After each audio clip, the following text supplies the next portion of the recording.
કચ્છ જિલ્લાના માધાપર ખાતે આગામી સ્થાનિક સ્વરાજ્યની ચૂંટણીઓના પ્રચાર પ્રસાર માટે 19 માધાપર જિલ્લા પંચાયત બેઠક અને માધાપરની 4 તાલુકા પંચાયત બેઠકોના મધ્યસ્થ ચૂંટણી કાર્યાલયનું શુક્રવારે વિધિવત રીતે ઉદ્ઘાટન કરવામાં આવ્યું હતું. નવાવાસના મોટા ચોક મધ્યે યોજાયેલા કાર્યક્રમમાં ભારતીય જનતા પાર્ટીના વરિષ્ઠ આગેવાનો, અતિથિ વિશેષો અને મોટી સંખ્યામાં કાર્યકરો તેમજ ગ્રામજનો ઉપસ્થિત રહ્યા હતા. આ પ્રસંગે વાતાવરણ કેસરીયા રંગે રંગાયેલું જોવા મળ્યું હતું અને ઉપસ્થિત જનમેદનીમાં ભારે ઉત્સાહ વર્તાતો હતો.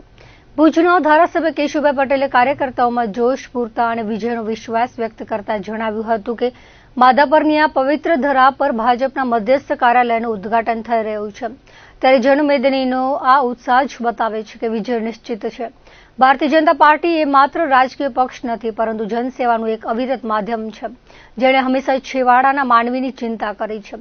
નરેન્દ્રભાઈ મોદીના નેતૃત્વમાં દેશ અને રાજ્ય જે ગતિ વિકાસ કરી રહ્યું છે, તેનાથી આજે જનતાનો ભાજપ પરનો ભરોસો વધુ મજબૂત બન્યો છે. માધાપરે હંમેશા ભાજપનો અજય ગઢ રહ્યો છે અને આ વખતે પણ વિરોધીઓના સુપડા સાફ થવાના નક્કી છે. અમે જે વિકાસના કામો કર્યા છે તેના રિપોર્ટ કાર્ડ સાથે જનતાની વચ્ચે જઈ રહ્યા છીએ અને લોકોનો પ્રતિસાદ અભૂતપૂર્વ છે. પક્ષે રમેશભાઈ ચાડ જેવા અનુભવી અને તાલુકા પંચાયત બેઠકો પર પણ ઉત્સાહી યુવાનોને મેદાનમાં ઉતાર્યા છે, જે વિસ્તારની પ્રગતિ માટે નવા આયામો સર કરશે. વિરોધ પક્ષો પાસે કોઈ મુદ્દો નથી, જ્યારે આપણી પાસે વિકાસનું વિઝન અને કાર્યકરોની મજબૂત ફોજ છે. આગામી 26મી તારીખે આપણે સૌએ એક થઈને કમળના નિશાન પર મતદાન કરાવી ભાજપના તમામ ઉમેદવારોને જંગી બહુમતીથી વિજયી બનાવવાના છે. દરેક બૂથ પર જઈને મતદારોને લોકશાહીના પર્વમાં જોડાવા એ આપણી જવાબદારી છે. તેમણે વિજયનો વિશ્વાસ વ્યક્ત કરતા જણાવ્યું હતું કે માધાપરની જનતા ફરી એકવાર વિકાસની રાજનીતિને સ્વીકારશે અને વિજયનો ભવ્ય ઇતિહાસ રચશે. આપણે માત્ર જીતવાનું નથી, પણ અગાઉના તમામ રેકોર્ડ તોડીને જંગી લીડ સાથે 5 સીટો પર ભગવો લહેરાવવાનો છે, તેવું તેમણે વધુમાં ઉમેર્યું હતું. આ કાર્યાલયના પ્રારંભ સાથે જ તમામ સમાજના આગેવાનો, યુવા કાર્યકર્તાઓ અને ભાઈ બહેનોનો ખૂબ જ સકારાત્મક પ્રતિસાદ મળી રહ્યો છે. માધાપર જૂનાવાસ તાલુકા પંચાયત બેઠક 2 ના યુવા ઉમેદવાર કુલદીપસિંહ દાદુભા ચૌહાણે પણ જીતનો આત્મવિશ્વાસ વ્યક્ત કર્યો હતો. તેમણે જણાવ્યું હતું કે લોકસંપર્ક અને ડોર ટુ ડોર પ્રચાર દરમિયાન ગ્રામજનોનો અભૂતપૂર્વ સહયોગ મળી રહ્યો છે. ભાજપ શાસનમાં ગટર, રોડ અને લાઇટ જેવી પાયાની સુવિધાઓના અનેક કામો થયા છે, પરંતુ જે વિસ્તારો હજુ પણ સુવિધાથી વંચિત છે ત્યાં વિશેષ ધ્યાન આપવામાં આવશે. યુવાનો લોકોના પ્રશ્નો સાંભળી તેને યોગ્ય વાચા આપશે તેવી અપેક્ષા લોકો રાખી રહ્યા છે.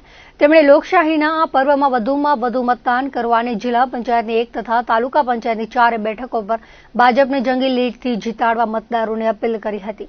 આ ઉદ્ઘાટન પ્રસંગે માધાપરના ગ્રામજનો, વિવિધ સમાજના આગેવાનો અને પાર્ટી કાર્યકર્તાઓ મોટી સંખ્યામાં ઉપસ્થિત રહ્યા હતા. માધાપર જિલ્લા પંચાયતના ઉમેદવાર આજે ભારતીય જનતા પાર્ટી કચ્છ જિલ્લા પંચાયતનો મધ્યસ્થ કાર્યાલયનું ઉદ્ઘાટન મોટા ચોક મધ્યે છે. તમામ સમાજના આગેવાનો અને યુવાન કાર્યકર્તાઓ મોટી સંખ્યામાં ભાઈઓ બહેનોનો પ્રતિસાદ મળ્યો છે. વિકાસના કામની વાત કરીએ તો હું 20 વર્ષથી જાહેર જીવનમાં જોડાયેલો છું. પ્રજાના ગ્રામ પંચાયતમાં ચૂંટાયેલો હોવાથી પ્રજાના કામો કરતો આવ્યો છું. લોકોને ભારતીય જનતા પાર્ટીનો ગઢ છે, અહીંયા અપીલ કરવાની ન હોય. મોટી સંખ્યાની અંદર ભારતીય જનતા પાર્ટીની તરફેણમાં મતદાન કરશે એવી મને આશા અને વિશ્વાસ છે. અમે મધ્યસ્થ કાર્યાલયનું ઉદ્ઘાટન રાખેલ છે. તેમાં મોટી સંખ્યામાં ભારતીય જનતા પાર્ટીના કાર્યકરો અને આગેવાનો ઉપસ્થિત રહેવાના છે.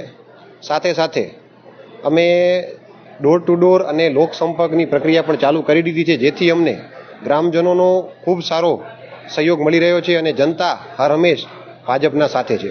વિકાસના કામોની વાત કરીએ તો વર્ષોથી ભારતીય જનતા પાર્ટીની જ અહીંયા સરકાર રહી છે.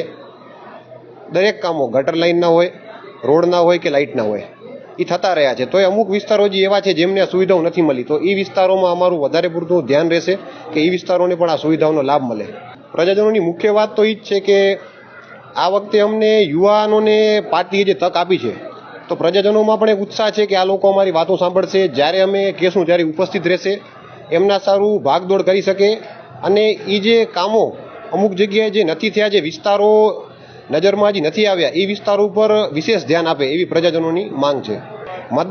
મતદારો માટે મારી એ જ અપીલ છે કે આપણે આ પર્વ, લોકશાહીનો પર્વ છે, તેને સફળ બનાવીએ અને વધુમાં વધુ મતદારો મતદાન કરવા આવે, જેથી કરીને ભારતીય જનતા પાર્ટીને જંગી બહુમતીથી લીડ મળે અને અમે 5 સીટ, જિલ્લા પંચાયતની સીટ 1 ને 4 સીટો અમારી તાલુકા પંચાયતની બહુ જંગી બહુમતીથી જીતીએ એવી અમારી આશા છે અને ઉમ્મીદ છે.